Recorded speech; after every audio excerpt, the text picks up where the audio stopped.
விஜய் அரசுக்கு 100 நாட்கள் முடிஞ்சாச்சு. சாதனை செய்தாரா இல்ல சவால்கள் தான் அதிகமா? தமிழக அரசியலில் புதிய அத்தியாயத்தை தொடங்கிய விஜய் தலைமையிலான டிவிகே அரசு இன்று 100 நாட்களை நிறைவு செய்துள்ளது. இந்த 100 நாட்களில் அரசு வெளியிட்ட முக்கிய சாதனைகளில் 1 லட்சம் ரூபாய் கோடிக்கும் அதிகமான முதலீட்டு ஒப்பந்தங்கள், விவசாயிகளுக்கான பயிர்க்கடன் நிவாரணம், 200 யூனிட் இலவச மின்சாரம், திறன் மேம்பாட்டு திட்டங்கள் மற்றும் பெண்கள் பாதுகாப்பு நடவடிக்கைகள் முக்கியமானவை. முதலீட்டு மாநாட்டில் மட்டும் 1,02,514 கோடி ரூபாய் மதிப்பிலான ஒப்பந்தங்கள் பெறப்பட்டதாக அரசு தெரிவித்துள்ளது.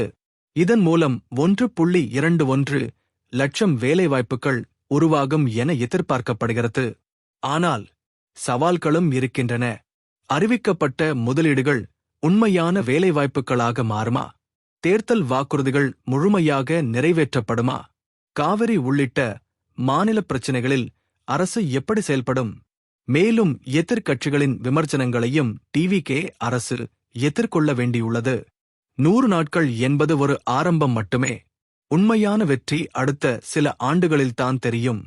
விஜய் அரசுக்கு 10 - எத்தனை மதிப்பெண்? கமெண்ட் பண்ணுங்க. உங்கள் ரேட்டிங் என்ன? 10/10, 5/10 அல்லது இன்னும் பார்க்கணுமா? இப்படிப்பட்ட தமிழ்நாடு பொலிட்டிக்கல் அப்டேட்ஸ் க்கு VR தமிழ் அப்டேட்ஸ் ஐ சப்ஸ்கிரைப் பண்ணுங்க.